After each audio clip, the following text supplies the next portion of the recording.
John from Folla Capital, and we're here with the guys from Old Glory Studios, and I'm just jacked to have these guys here and hear their stories. How you guys doing today? Yeah, you guys look pretty dapper. Thanks for dressing up, man.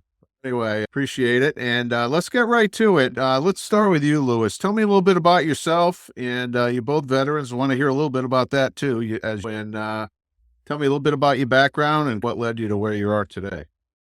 Sure. Basically, I really had no interest in joining the military when I was younger. It wasn't something that was really on my radar. I'd had family who'd served from World War II in the Philippines through basically like the 70s, I think. I'd gone to film school at NYU. And then afterwards, I just moved across the Hudson River to Jersey City. But then September 11th happened, and I watched World Trade Center fall from my apartment window. And then after that, there wasn't really any choice to be made except to enlist. So I served in the 82nd Airborne as a combat engineer. I deployed a couple times to Afghanistan.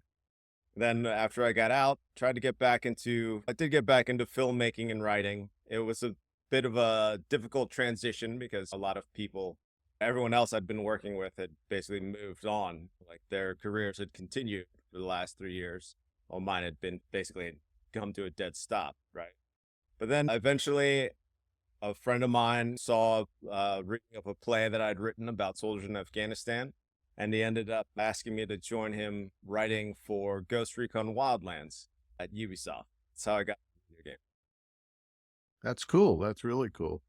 Matt, how about you, man? Yeah, the similar process, but no one in my family had ever served as far as I know. So yeah, for me, it was totally off my radar to even necessarily join the military until Lewis 9/11 happened. And then that just kicked me in the ass to do my part. And I wanted to do something, and I knew I wanted to do something frontline. So I went in as a Bradley crew member. Loved playing video games my whole life. And so while in the military, a lot of the guys in the barracks would play video games. So got into that process and just realized that the military probably won't be my end all be all career. So I should probably start looking for something that I want to do, which is I want to make games and be a part of the process, and went to school for it, got my job, and the rest is history. That's cool. So, at what point did you guys collide and get to know each other and eventually doing what you're doing now together? Yeah, we actually We, met while I'll go- we met while working together at Shark Mob, which is a studio in Malmo, Sweden. So Matt was lead level designer on this game, which is coming out shortly. We don't really know when since we don't work there anymore. He was lead level designer on this game, Exoborn. I was working on the narrative team, and honestly, it was a really great collaboration. It's probably some of the best collaborations I've had with level designers in the industry. And narrative person, you have to work a lot with level designers. And then Matt came back to the States, like a year before I did, Matt? Yeah. And then I came back after my work visa ended about a year later. And then I don't know, Matt, why don't you tell him where the idea for the studio came?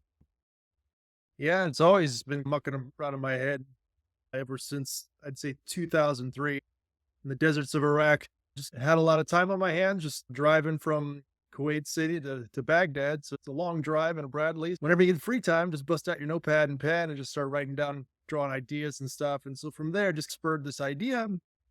And I've been hanging on to it ever since, biding my time, learning the industry, understanding the market. Yeah, just taking in all the information I can, the do's and the don'ts of the whole process.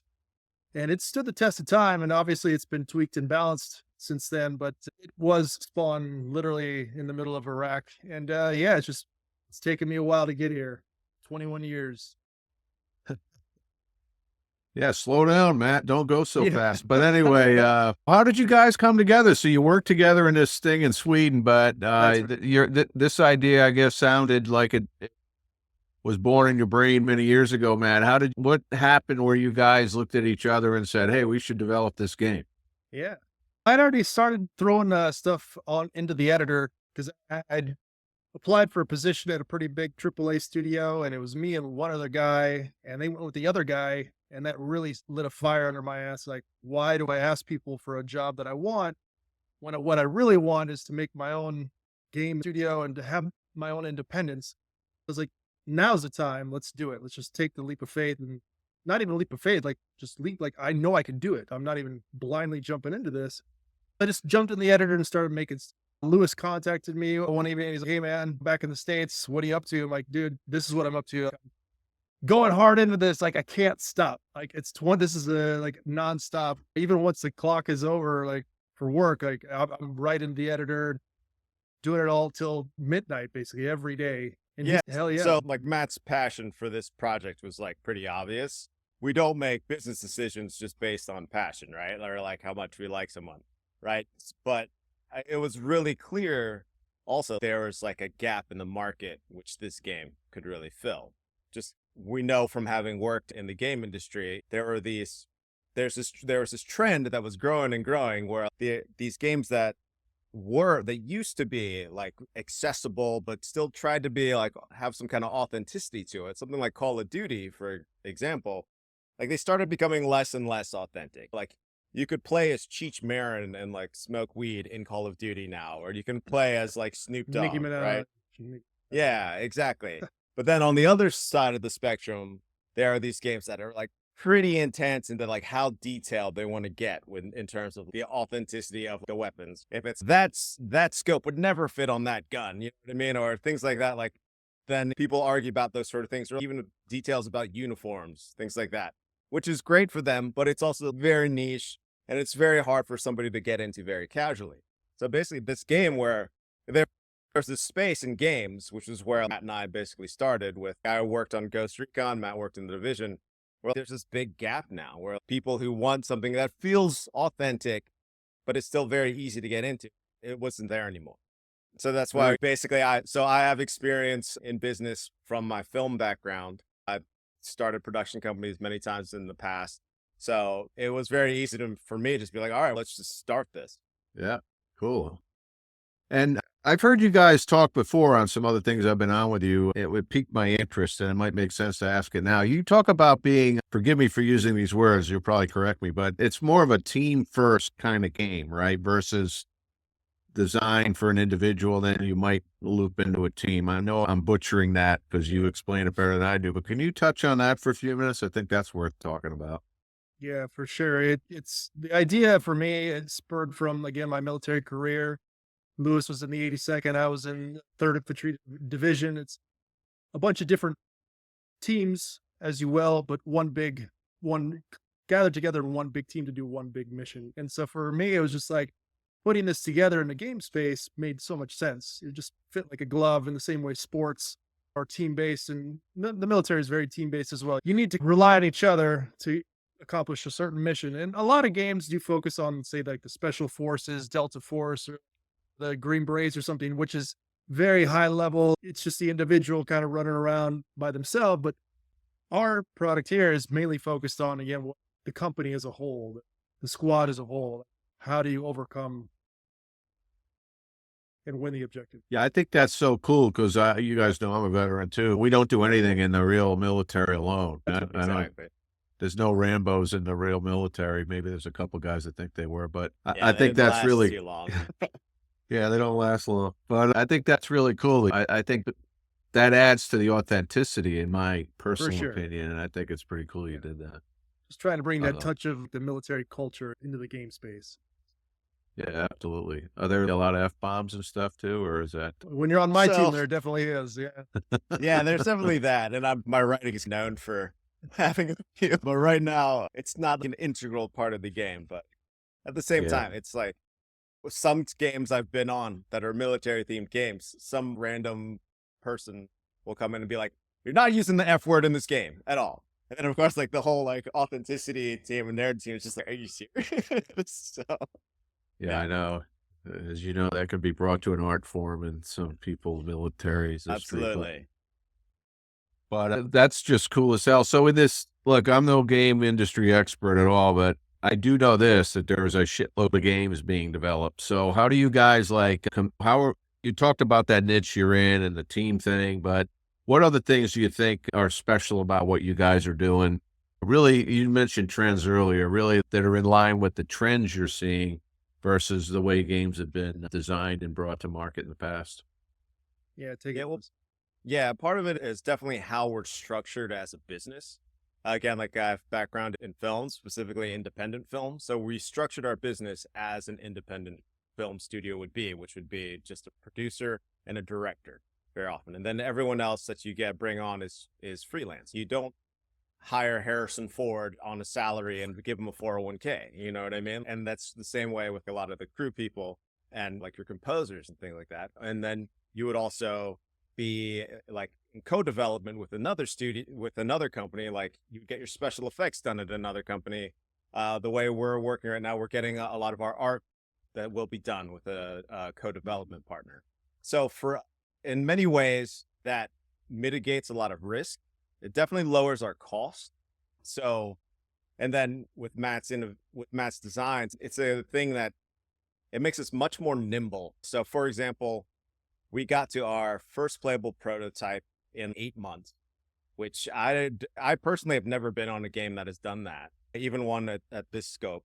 And also, like I did the math the other day, we did it for under $100,000, and most games can't do that, or unless it's something. Most PvP games, let's say, can't do that unless it's something like that would be on Roblox, which is for kids. Yeah, cool. Matt, anything to add to that? Yeah, jumping in. Lewis is totally right. Most games can't do that, and the reason why is because they have to staff and they have to pay everybody to be in the office and just retainers and salaries and yeah, like Lewis Rent, is saying, yeah, yeah, it's basically just you're just if you don't have a solid plan, you're pretty much just pissing away that money. And if we understand the plan of how we want to get from point A to point B, which we absolutely do, like I said, 21 years in the making, like you just got to follow that basic course of action and then just, okay, we need X, Y, and Z.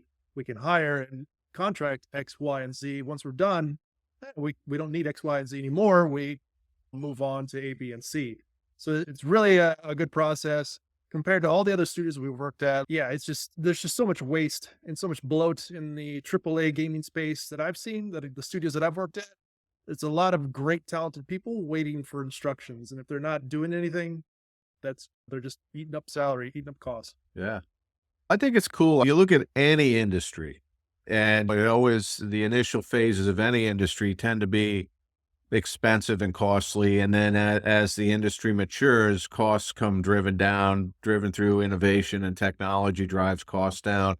And it seems to me like you guys are on the leading edge of that as a kind of a new way to develop games. Just in my outsider looking in perspective, it's not a new trend. It happened in every other industry, but I hear you. I think we're all in North Carolina, and there's a couple of game companies here, and they're yeah. very large. And I could see more nimble companies like yours finding a niche there. So that's good stuff.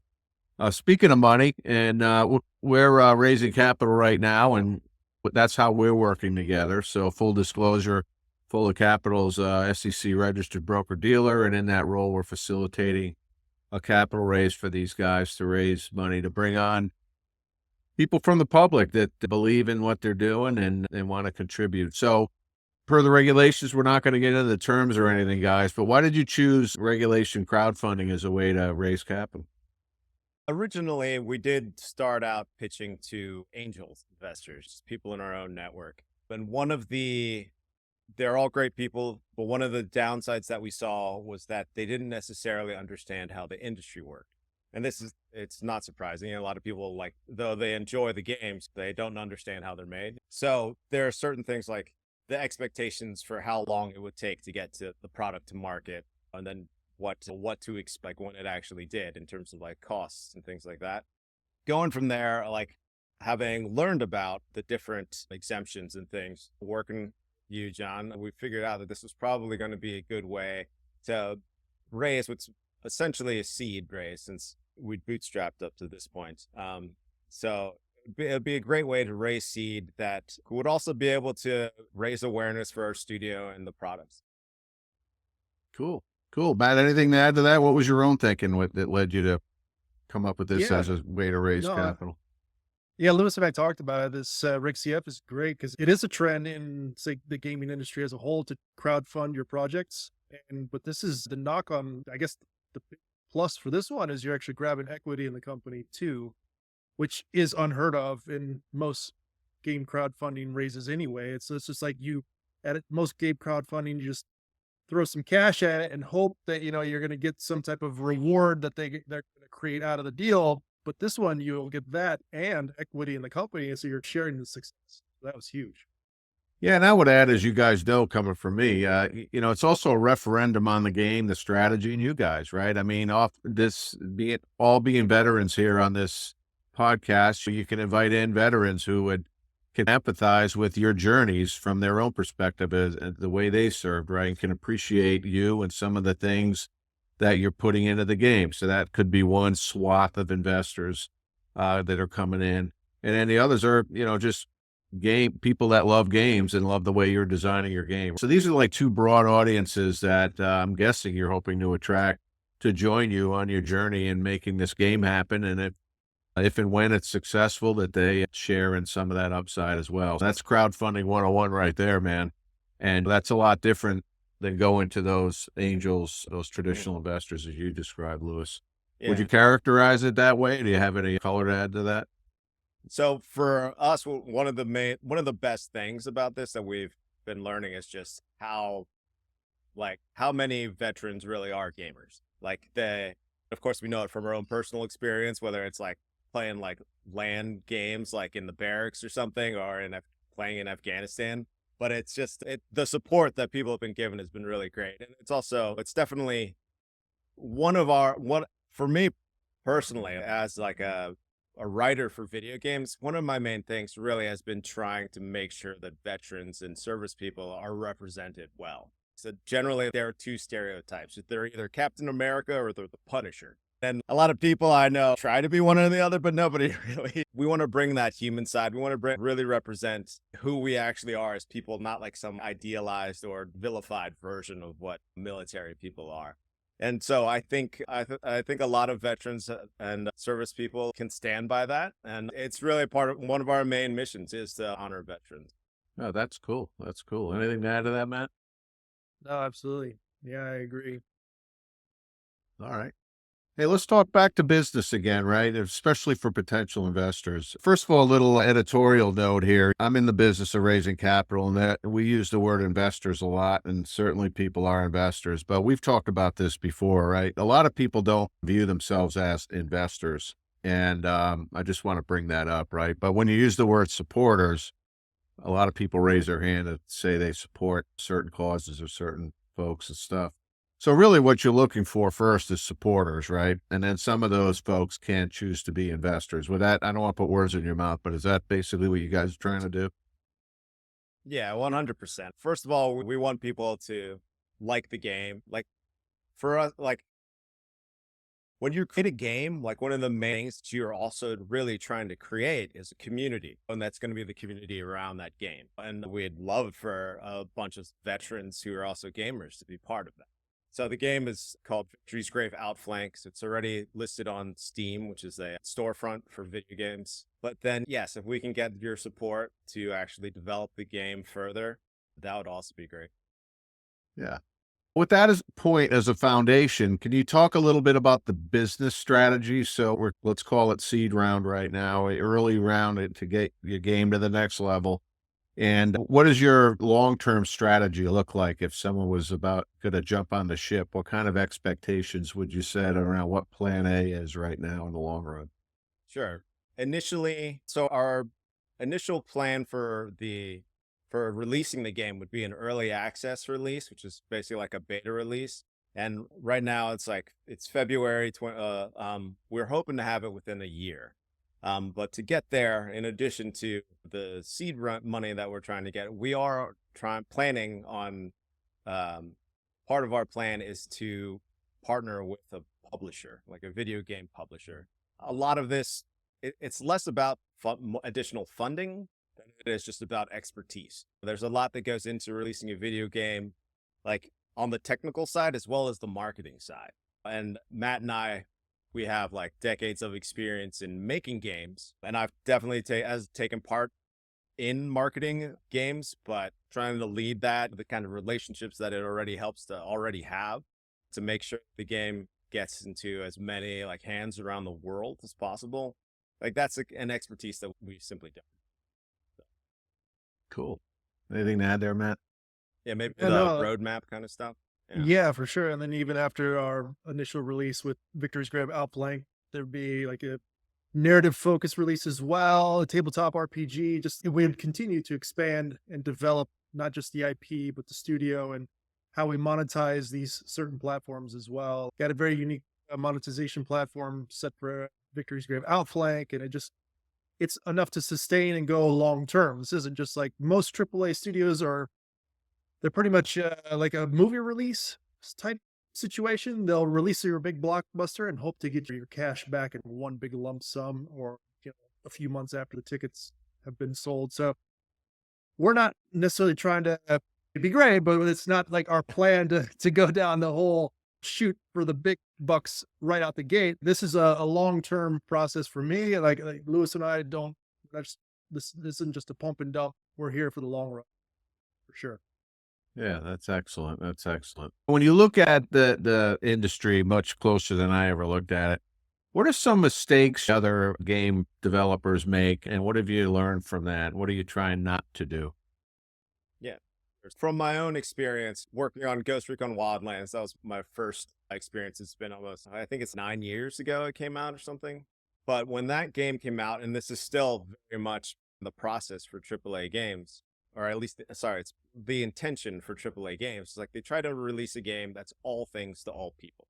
So, it'll have a PvP section, it'll have a single player campaign, there'll be lots of cinematics or like even like story choices and something. But then what I found like very quickly as soon as the game came out is not everyone likes all of that in the game. Some people in Ghost Recon, they were really hardcore just about the PvP. You know what I mean? And then all this stuff that I'd spent years writing, like they just ignore, or like they would push skip and all the cinematics and stuff. Whereas there are people who never touch the PvP and maybe they still skip the cinematics, but then there's still other people who love cinematics and they would record them and they'll like, cut them into whatever long movie of their like choices that they made. So for us as consumers, even as players, it's why am I paying for a big chunk of the game that I'm never going to play? Like I like to compare it to cable TV. Like all I want to do is watch Clint Eastwood movies on TNT. I don't want to watch CNN, but I still got to pay for CNN. You know what I Yeah. mean? So for us, one of the things that we're doing that Matt talked about earlier. So we're dividing this one big idea, this one big world into several different smaller games. And starting with PvP was like a really smart choice because as Matt and I have seen, like that actually can be like you can be pretty cost effective creating. Whereas like these big worlds that will go on for like literally like hundreds of square kilometers, you'll need like huge teams to build these. I'm not saying that's never going to be on our plate, but we're definitely putting that one far down the list of priorities. So also for us, we do have a narrative project we're hoping to start in pre-production later this year. And that will be the creative director attached to that right now is the Christian Divine, who wrote Life is Strange 1 and 2. That'll be much more narrative focused. And it definitely is going to be like have elements of combat because it is in the same post-apocalyptic war setting that we have. However, the players who just want the narrative can just buy that one. Players who just want the PvP can just buy Outflank. People who want both will be able to get both. And hopefully it'll still end up being cheaper for them than if they had to buy one big AAA game. Cool. Yeah. I'm going to put the hat on of a lot of listeners that might not be as well versed in the industry as you guys are. So let me ask you a couple of dumb questions. So you keep saying AAA games. Can you just define what that is and then talk about maybe what that is in the context of other types of companies in the industry real quick at a high level? A AAA, in most basic of sense, is huge budgets. Like imagine Hollywood versus your Sundance Film Festival type stuff. It's a good analogy. It's a yeah. They can throw the book at their project and squeeze out some type of profit or some type of return from the market as a whole because they have a global reach. They have such a huge platform to work off of. But yeah, so you're going up against David versus Goliath out there. Obviously, David's got his sling and he could take Goliath down. And we're just trying to be efficient with our process. And Is that in your game?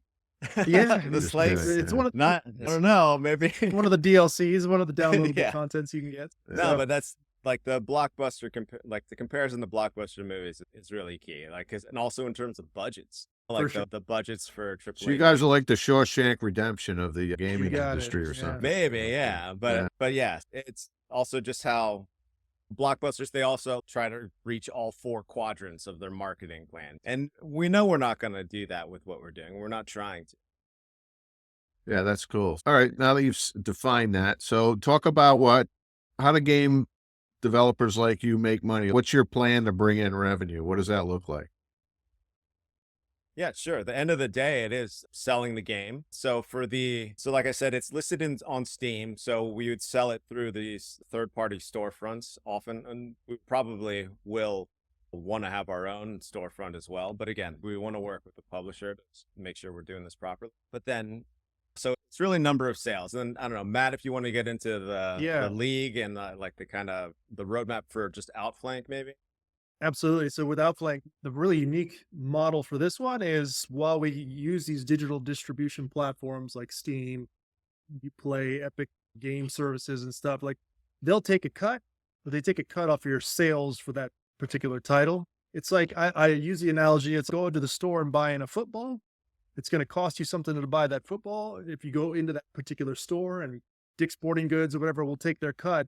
Once you leave, if you want to go play, the YMCA is now a place, you can sign up for league-based events outside of the particular store that you bought it from. And that's where the Y takes all of their revenue through using that sport to wrap it around. And that's where we want to take our initial PvP experiences. Yeah, like again, you could buy the product, you can play the product for free. You can go down to your local, buying a football, you can buy at the store, go to your local park and throw it around. But you want jerseys, lights, camera, and action.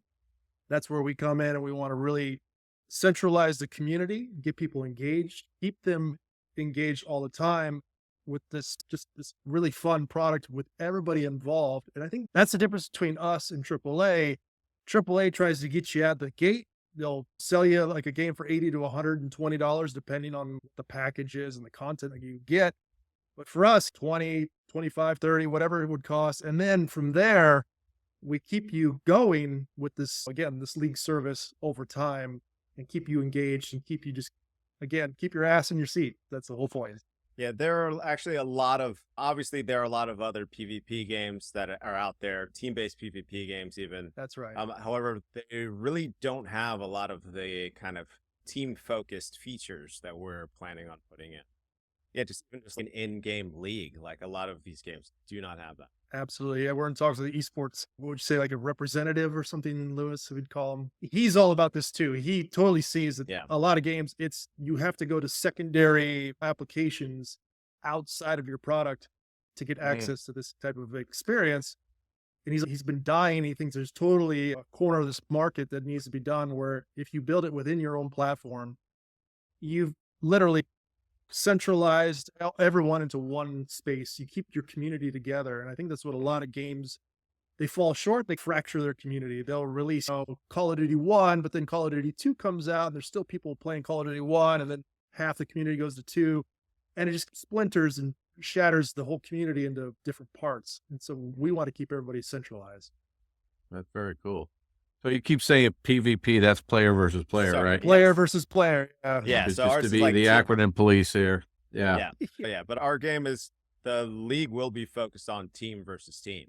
It wouldn't just be John on the leaderboard. Like it would be like Folla Capital's team if you want to sponsor an esports team. But yeah, that's not a very sexy name for a team, but I know where you're going with you that. can try it on for size. I'll give it a shot. I want to Matt's like Mr. Analogy here today, so he came up with another good one, Matt. The football league thing. So I want to drill down on that a little bit more because I haven't been playing games in a while. Full disclosure here, but because every time I did, my 2 daughters would just kick my ass, and I get frustrated and move out. But let's unpack that a little bit because I think that's important to potential supporters on how you plan on scaling the game. And I've been involved with you guys in a couple other conversations where this has come up. So you can buy the game at some storefront or whatever. That's right. But you can also join a league or enter into some competitive arena where the game is played. Can you just, Yeah. yeah, can you revisit that? Like, how are you guys going to get a bite out of both apples there? Yeah, there is the sale of the software product, which you will be allowed to connect and play literally like for free, and you just want to play casually, no problem. The league kind of analogy is for the more competitive, the more people that want that secondary level of experience. And I love this kind of monetization process because for Lewis and I, once we get the ball rolling, no pun intended with this, is to we can gauge month to month our return in revenue and how we grow as a studio. So it's as we see the bowl fill up, we can start to take from that to help it grow even further. Whereas again, most AAA game studios, they have to get a huge chunk back to keep their studio alive for say the next 3 to 4 years while they continue to pay salaries, so they pump out new IPs and create new product that will release for the next 4 years. Games take at least 3 to 7 years to make. Yeah. And that's a lot of budget that you have to hold on to, or a lot of fundraising that you got to during that time. But if you have a monetization, which I guess is why Netflix and these other subscription based models are so popular, because you see that month to month return. You can gauge, you can plan properly, you can be more fiscally responsible. Yeah, if I can compare it to other types of games, or another type of game. So Fortnite, they have battle passes, which is it's basically a subscription type thing where each month there would be a certain, it's usually cosmetic things that you can get and Fortnite. So you could dress up like, I don't know, Dua Lipa or something, right? Or a big rabbit or something. Right. So for us, that the equivalent of the battle pass would be this subscription to the league. And in addition to just being able to put, in addition to just being part of the league and playing there would still be those kind of cosmetic things that are Yeah. in terms of the weapons, uniforms, a lot of things like that. And also, like with Fortnite, these multiplayer now is a huge cheater problem because the game is for free out the gate. So that's why at least having a base price up front that people must contribute to at least access the product. Again, from that point on, it would be for free, but they pay that one-time fee. That's to mitigate cheaters and people trying to just get in and destroy the fun that we're all trying to have. And then the league is a secondary layer on top of that to police the teams within the league itself. Like if a player on the Dallas Cowboys is doing substance abuse, the league can find the team to get those players in line, or there's these mitigations for properly structured community process. So I'm guessing there's an explosion of these leagues around the world. I do know that. That's right. But do they charge fees to be in the league? And then do the games get a piece of that fee, or is that pretty much how it works? Yeah, so because some of them are so large, they're actually like broken up into different regions. But then a lot of them are still sponsored by the studios that make the games. What was the one that Team Envy was just on? ALGS, the Apex yeah. Legends Global Series. Yeah, but that's so people from around the world went to Japan to compete in this, and yeah, I'm sure there was a fee to go, but there was also, to be part of the league. But at the same time, there's like, invitations as well. Invitations. Yeah. Obviously, if your team is well known and represented, they know who to contact. They vetted these people out. But yeah, if you're an up and comer, you gotta pony up. If you want to play, pay to play. So that's basically how the industry is today. It's come a long way since I was dabbling in games. That's right. So and then that's your business strategy to fit into that. I don't want to put words in your mouth, but is that what I'm Yeah. hearing? Your whole strategy is to fold into that? Can I I mean, jump we're in? not I want to. Go ahead, Matt. Yeah, I just really. So this is like something I've heard a lot of people, like my dad and other people, that they don't necessarily understand where games are going. Like, why is my son watching someone play a game? Why isn't he playing it on his computer himself? And I think I use the analogy again of sports. Like, it's like watching LeBron James play basketball. Yeah, sure, you can take the ball outside and shoot around, but you want to watch the best of the best. And that's what these people are doing. And that's what they're paying to see. And this is where games are going. While people love to play them, they do want to watch. They understand the game enough to know that was a great skill play, and I will watch you do that over and over again. And that's how the monetization really starts cranking up. And just how when I was a kid, like people were watching Michael Jordan do these That's amazing right. things. So of course they try to do that stuff on the Go playground. into the but it's backyard, just do like, some. all right, in Yeah. the 7th grade, you're not going to catch that much air. You know what I mean? Yeah. Well, if you Yeah. lower the hoop enough, we'll think you can do it. So, Yeah. Yeah, that's a really good analogy. You guys have great analogies. Well, So this is the thing. It's appreciate not it. even necessarily an Yeah. analogy because if you consider spot that it's on, a yeah. sport, if you just put it in the viewpoint of this is why like there are so many investors in esports who are like coming from basketball. There's plenty of NBA players who are investing in esports They or understand it, football yeah. players. Yeah, because they understand how it works. They understand the potential for growth. Because a lot of us, we look at NBA and stuff as just as audience members, you know what I mean? So, but if you're actually in that organization, understand how the sport works as a business, or not even necessarily as a business, just as a It's you a show. understand how it works It's as a entertainment. show. Yeah, as entertainment for other people. Then there's too many analogs to not make the comparison. I'm glad this came up in this conversation because I want to provide some commentary here. Back to the investors, right? If Sure. you went to older angel investors, they don't understand what you're talking about. Just like I don't till I started hanging around with you guys. Yeah. But I think the younger generation does understand it. Like the concept of watching someone play a video game. It's not the first time I've heard it today. When I did hear it, I'm like, are you kidding me?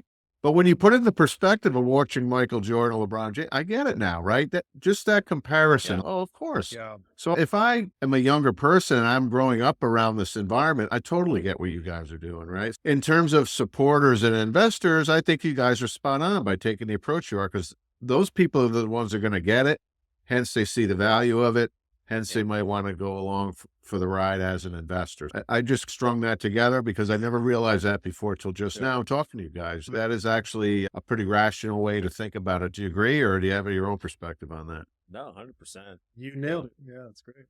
Yeah. So yeah, and at this point, it's still very early on. Like that's one of the things too. Is it's young. So like I was trying to. So the guest we had like in our info session, like it's hard to. I was trying to explain like who he was to people, but it's almost like having Lou Gehrig or something like, except the Lou Gehrig of esports, like in your info session, because it was that early. So he could make that much of an impact, like in the sport in its infancy.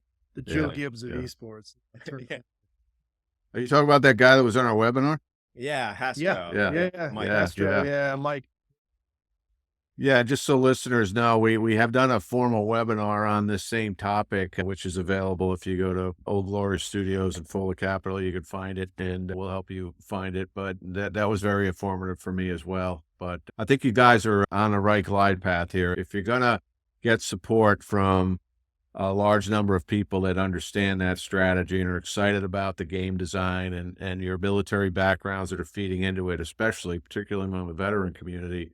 I think that's the strategy to raise the capital you need, and I applaud you guys for thinking that way. I wish I thought of it, to be honest with you, and I'm going to take full credit for it when I'm not around you guys for Please. thinking it's brilliant. This way to match game design with investor strategy. So that's good stuff. We have an offering going on right now, and talk to me about your website. And you've got a page on there to start where people can start to kick the tires on learning more about that. Can you Sure. guys just talk to that? Yeah, just go to oldglorystudios.us. There's some links there that on how to support us, which will take you to like a landing page, which will explain different monetary support. And then also you can go to the Steam page, which is for the game Victory's Grave Outflank, which lists that and follow us there as well. Yeah, and Cool. also check that there's certain levels of investment as well. We'll get you certain rewards as well in the end. Not just the equity, but also the in-game purchases and league setup and everything else discussed. Yeah, and you guys have some pretty cool perks in there. And then let me just add, it is a regulated activity. So you'll eventually get to our site where all the disclosure documents are located. And we'd encourage anybody who's interested in investing to review all those documents in full and before you make an investment decision. But I applaud you guys for what you're doing. I'm cheering you on as a fellow veteran and someone who's just been impressed by the way you guys handle yourselves and the aggressive nature of who you are and what you're trying to do and to be innovative. And now your analogies too, Matt. You've earned my respect for your analogy. I'm going to call you every time I need an analogy. But before we end the podcast, anything to add that you want people to know? We'll start with you, Lewis. No, just that we appreciate the people who've already supported us so far. We really like having you with us. Like there are people who are volunteering their time to help play test and stuff. And yeah, we really my main goal is to make great game for players to really enjoy, to really love. Like at the end of the day, that's really the prime goal. Yeah, that's great. And Matt, last but not least, anything to add before we close it down? I might come up with one more analogy. I'll think about it. But for Uh, now, just follow us on all of our social media accounts, Old Glory Studios, IG, Twitter, Facebook, you name it, you'll find us. Yeah, we appreciate everyone's support. Couldn't do it without you. Yeah, oldglorystudios.us. Check us out. Keep following. Love and support you all. Thank you. All right. Thanks, guys. I enjoyed the conversation and I wish you well. And thanks for the listeners for tuning in. Thanks, everybody.